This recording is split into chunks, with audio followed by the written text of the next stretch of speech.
Hi, hello. I am Melanie Joy R. Morales and I am from the Group 3 Reporter, and my part is to discuss to you the literary poetry stylistics. But before anything else, let us have a short review of what poetry is all about. As we all know, poetry is a form of writing that uses not only words but also form, patterns of sound, imagery, and figurative language to convey a message. Poems can also be structured with rhyming lines and matter, the rhythm, and the emphasis. This is based on syllabic beats. Poems can also be in a free form, which also follow no formal structure. But today, we are not just going to discuss about poetry, but also its different forms. So first, let us discuss the first form of poetry. We have the blank verse.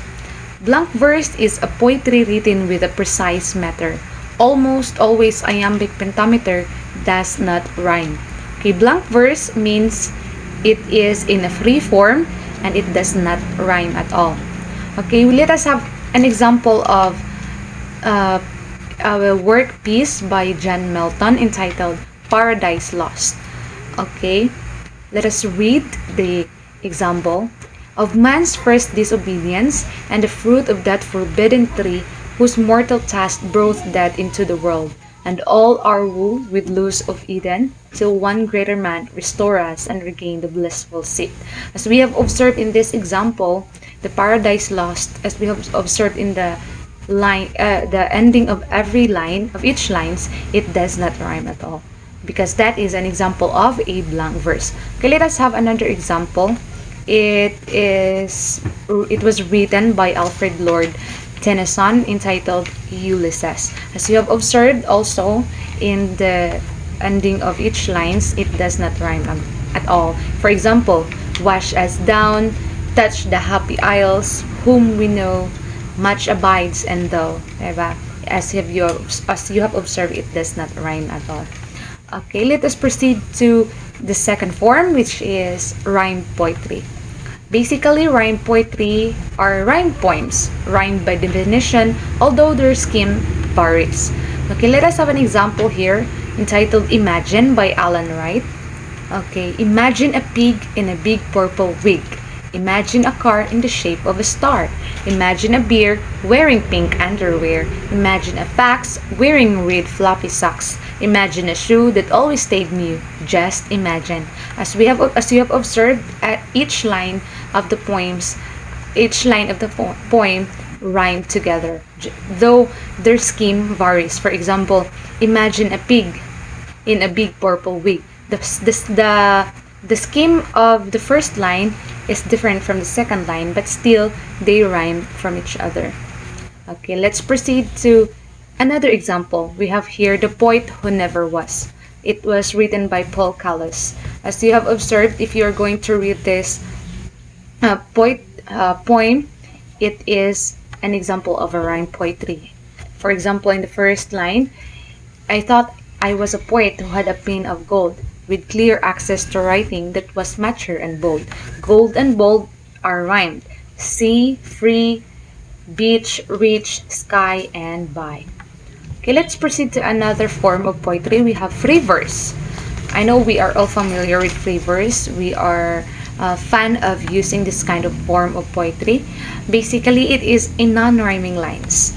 It is following a metrical pattern. It does not follow, rather. It does not follow a metrical pattern. So to easily remember free verse, it does not rhyme. It is not a rhyming line, and it does not follow a metrical pattern. In short, it only follows a natural rhythm. For example, a novel about Emily Dickinson, written by Laura Bennett, entitled Come Slowly, Eden. Okay. Lips unused to day, bashful sip the adjustments as the fainting bee. Reaching late his flower round her chamber hums, counts his nectars, enters, and is lost in balms. As you have observed, although it does not rhyme, each line does not rhyme, but because of it follows a natural rhythm, you can observe the natural rhythm of the poem. Okay, let us have another form of poetry, what we call the epics. Epics is a lengthy narrative work of poetry. These long poems typically detail the extraordinary feats and adventures of characters from a distant past. I know we are all familiar of epics. Yes, it is a lengthy narrative work of poetry. It detailed the extraordinary feats and adventures of characters from a distant past. We have here an example of epics. We have Epic of Gilgamesh, Mahabharata and Ramayana, the Odyssey and Iliad, the story of Beowulf, the Epic of Beowulf, and the Epic of Silapatikaram and Manimikalai.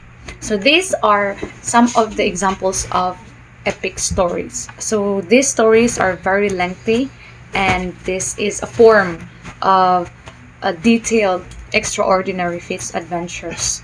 Okay, let us have a narrative poetry.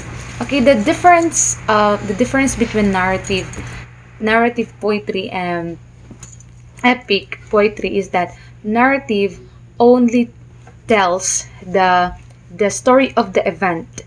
However, the epics tells the whole details of the adventure of a certain person, while the narrative poetry is just telling the story of the event, only the story of the event of what happened during that time. For example, the story of the Midnight Ride of Paul Revere by Henry Wadsworth Longfellows.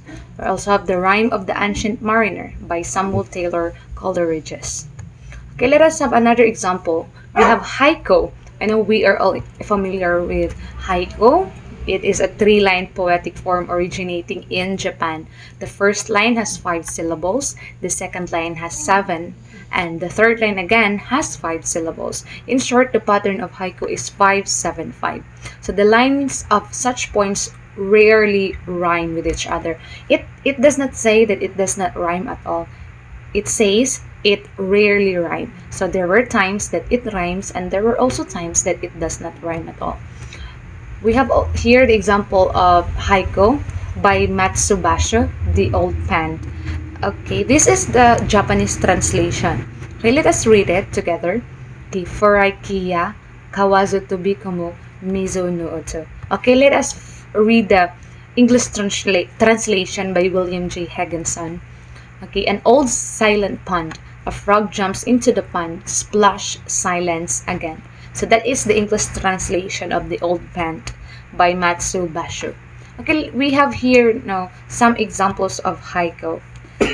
As I have said earlier, haiku rare is it does not mean that it does not rhyme at all. It just rarely rhyme. So we have here an example: whatever you squish is a delectable dish to rodents and fish. So this is an example of a rhyme haiku.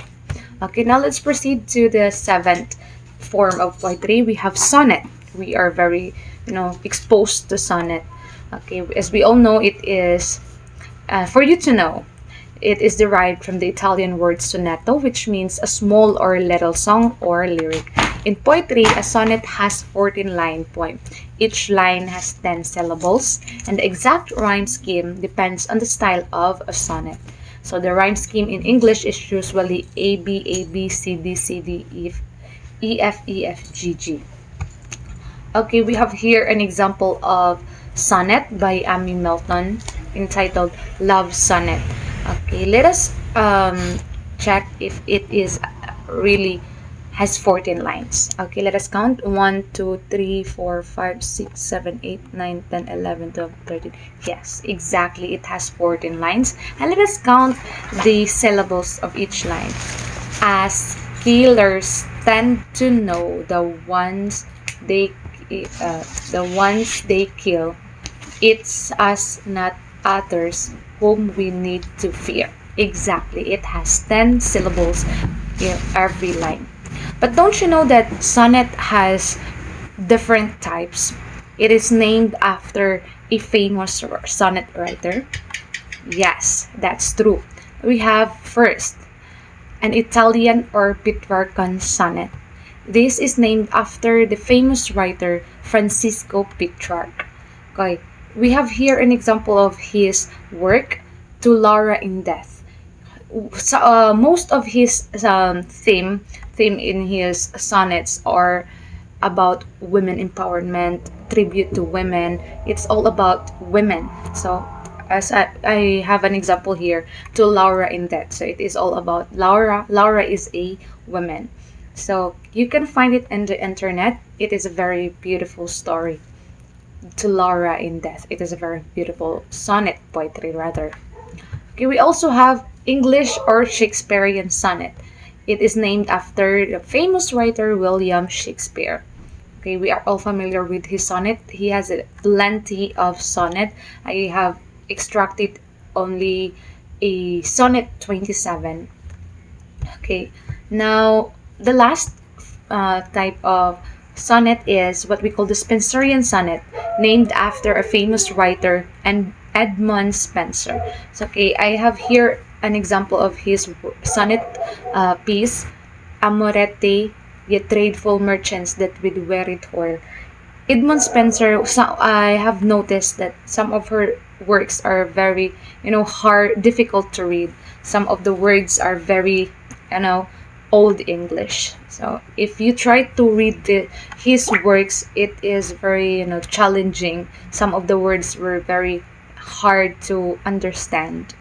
Okay, let us proceed to the eighth form. We have the elegies. An elegy is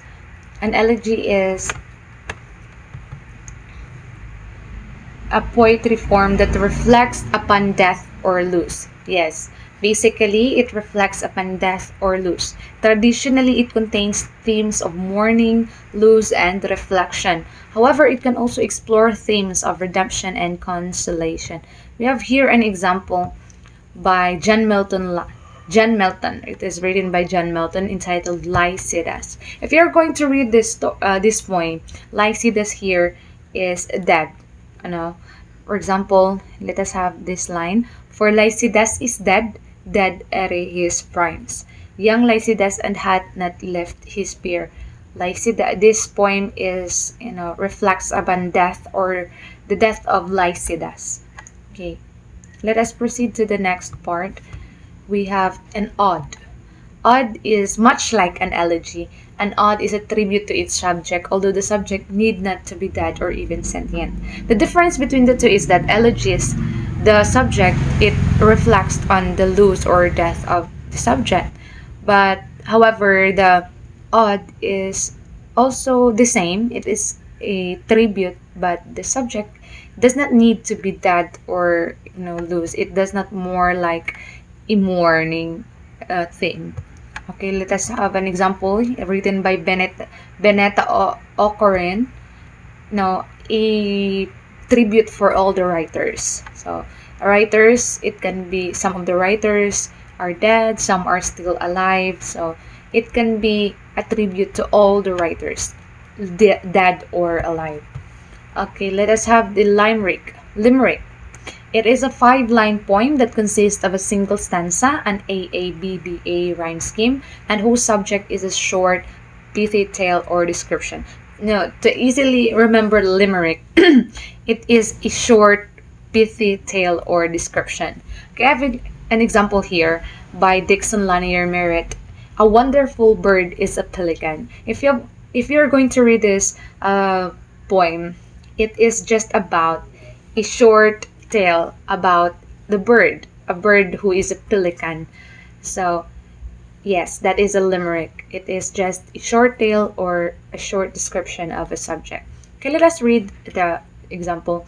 A wonderful bird is a pelican. His bill will hold more than his belly can. He can take in his beak enough food for a week, but I'm damned if I see how the hilligan. Yes, so that is an example of a limerick. Now let's proceed to the next next form of poetry. We have lyric poetry. We are all familiar with lyric poetry. This means that it refers to the broad category of poetry that concerns feelings and emotion. This distinguishes from two other poetic categories, epic and dramatic. Lyric poetry, it always concerns with feelings and emotions. Some form of lyric poetry is through song or a ballad. We have here an example of lyric poetry by W.H. Auden, entitled "If I Could Tell You." You know, the if you are going to read this poem, it talks about his feelings towards the other person. He tells of how much he loved or how much he valued this person. So that is an example of lyric poetry. We also have other example of lyric poetry. We have A Noiseless Patient Spider by Williams. We also have Road Not Taken, it is written by Robert Frost. And The Raven by Edgar Allan Poe. And I Heard a Fly Buzz When I Died. It was written by Emily Dickinson. And to Ode to a Nightingale. So that these are some of the examples of lyric poetry. Now let's proceed to the ballad. I am very fond of music, so I think I can relate to this one. We all know ballad is a form of narrative verse that can be either poetic or musical. Today, but music, a form of ballad is through music, which is very, famous or trending nowadays. It is typically follows a pattern of rhymed quatrains. It represents a melodious form of storytelling with moral lessons and a song. Some of the famous classic balladeers, we have John Keats, Samuel Taylor Coleridge, and John Milton. We also have famous ballader in the Philippines. We have Freddie Aguilar and George Consico. Though George Consico is not literally he does not literally sing just like Freddie Aguilar, but he wrote a lot of ballads, and it was sung by Jessa Saragossa, Lolita Corrales, those singers. I forget the other singers, but yes, they are one of the most famous balladeer in the Philippines, the classic balladeer. Okay, now let's proceed to this soliloquy. It is a monologue in which a character speaks to him or herself, expressing inner thoughts that an audience might not otherwise know. Actually, soliloquy is not part of the poetry. It does not a form of poetry. However, William Shakespeare is a very famous poetry writer. So that is why as time passed by, it become part when William Shakespeare famously, he was very famous in place of William Shakespeare. So it become included as time passed by. So we have here an example, the Hamlet. It is written by himself, William Shakespeare. Okay, we have the last form of poetry. We have what we call a villanelle, a 9-line poetry consisting of 5 tercets, first 15 lines, and a quatrain, last 4 lines, with a highly specified internal rhyme scheme. Originally a variation and a pastoral, the villanelle has evolved to describe obsessions and other intense subject matters. Villanelle basically is an intense subject. For example, by Dylan Thomas, "Do not go gentle into that good night." But from the title itself, it is very, it has an intense or mysterious title. For "Do not go gentle into that good night." Okay, now let us have the different genres of poetry. First genre, we have the narrative poetry. This type of poetry it tells a story and has the elements of a story. Often narrative poems have a rhyme scheme. We also have the dramatic poetry, a poem where the speaker is someone other than the poet themselves. A dramatic poem often includes characters and dialogue. A dramatic monologue is often from a fictional character's point of view. We also have a lyrical poetry. where it expresses emotions, appeals to your senses, and often could be set to music. So those are genres of poetry. Now let us have the elements of poetry. Okay, first we have the rhythm. This is a literary device that demonstrates the long and short patterns through stressed and unstressed syllables, particularly in verse form. We also have the rhyme. The rhyme, a rhyme is a repetition of similar sounding words occurring at the end of lines in poems or songs. Now we also have alliteration. Alliteration is a rhyme that is similar sounding words occurring at the end of the lines. For example of the okay, we have assonance. Assonance takes place when two or more words close to one another repeat the same vowel sound but start with different consonant sounds. Assonance is primarily used in poetry in order to add rhythm and music by adding an internal rhyme to a poem. Now we have stanza. So we all know stanza is a division of 4 or more lines having a fixed length, meter, or rhyming scheme. Stanza divides a poem in such a way that does not harm its balance, but rather it adds the beauty of the symmetry of a poem. Now there are different types of stanza. We have the couplet, tercet, quatrain, quatrain, and sestet.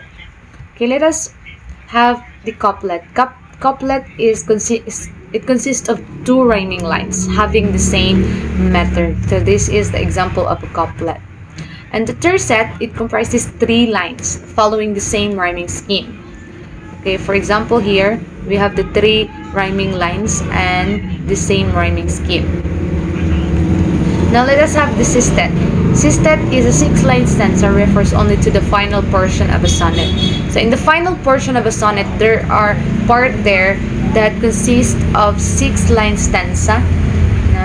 Especially, it can be found especially in Italian or Petrarchan sonnet. Okay, let us have a quatrain. A quatrain is a form of stanza popularized by a Persian poet, if you have remembered, Omar Khayyam, who called it a rubai. It has a common rhyming scheme. It only consists of 4 lines. 4 lines. Yes. Now let us have the imagery. Imagery, this means using figurative language to represent objects, actions, and ideas in such a way that it appeals to our physical senses. Just like imagery of light and darkness is repeated many times in Shakespeare's Romeo and Juliet. We also have diction. We're all familiar with diction. It is the style of speaking or writing determined by the choice of words by a speaker or a writer. Just like the Keats in his ode to the Grecian urn uses formal diction to achieve a certain effect. Okay, that's all for my part. I hope that you learned something from my report. Okay, that's all, and God bless.